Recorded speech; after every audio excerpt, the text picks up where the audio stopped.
সাহেবপোতা গ্রামের এক মেধাবী ছেলে বিশ্বজিৎ। ছোটবেলা থেকেই সে প্রতিবার স্কুলে প্রথম হতো, আর এ কারণে গ্রামে সে বেশ বিখ্যাত।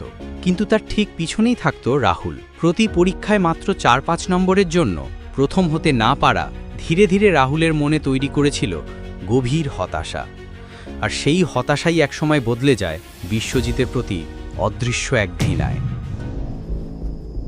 দাদা, একজনকে টপ করতে হবে। একটা ছেলে আছে, ওর জন্য আমি ক্লাসে কোনোদিনও টপ হইতে পারি না, তো ওকে টপ করতে হবে। ঠিক আছে। এখানে 50 টাকা আছে, আর বাকিটা অনলাইন করে দেবো। ঠিক আছে।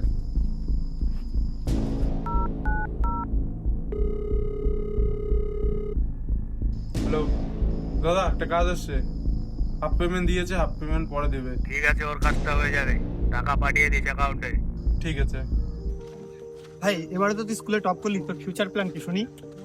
দেখ ভাই, আমার দাদা আমাকে ছোটবেলা থেকে কষ্ট করে মানুষ করছে, তাই আমি চাই যে আমি যেন বড় হয়ে আমার দাদার মুখটা উজ্জ্বল করতে। কথাটা তুই ঠিকই বলেছিস, তোর দাদা তোর জন্য অনেক কষ্ট করেছে। তাই তুই ভালো করে পড়াশোনা করে তোর দাদার জন্য কিছু কর, যাতে তোর দাদা সবার সামনে মুখ দেখিয়ে বলতে পারি, না এটা আমার ভাই।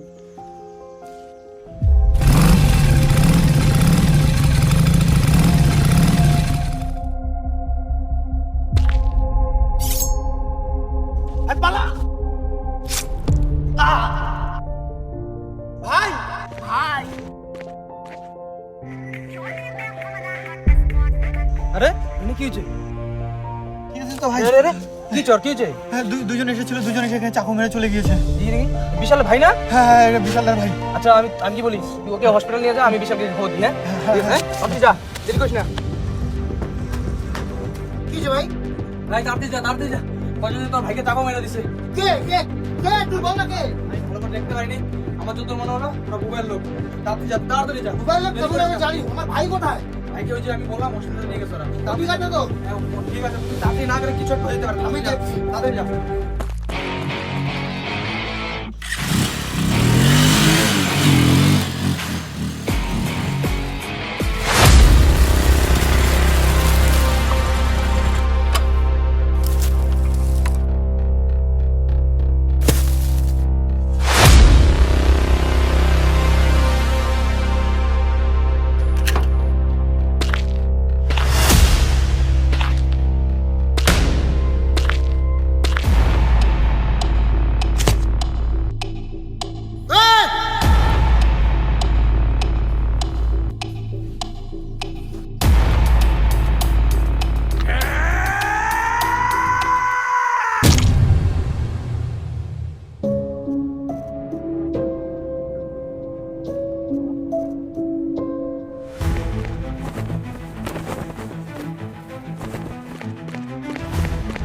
দাদা, ও আসে দাদা।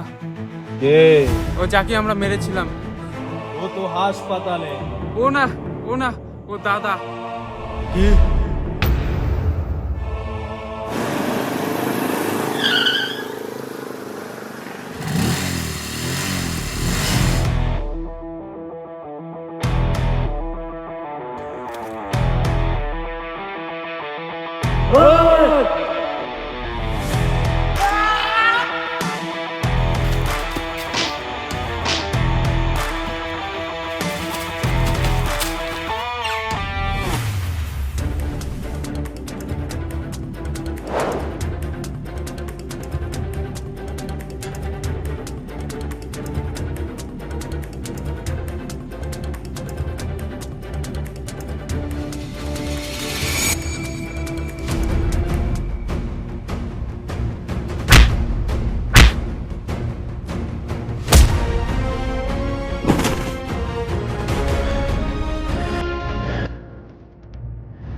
আমার পরিবারের দিকে যে তাকাবে তার অবস্থা এরকমই হবে।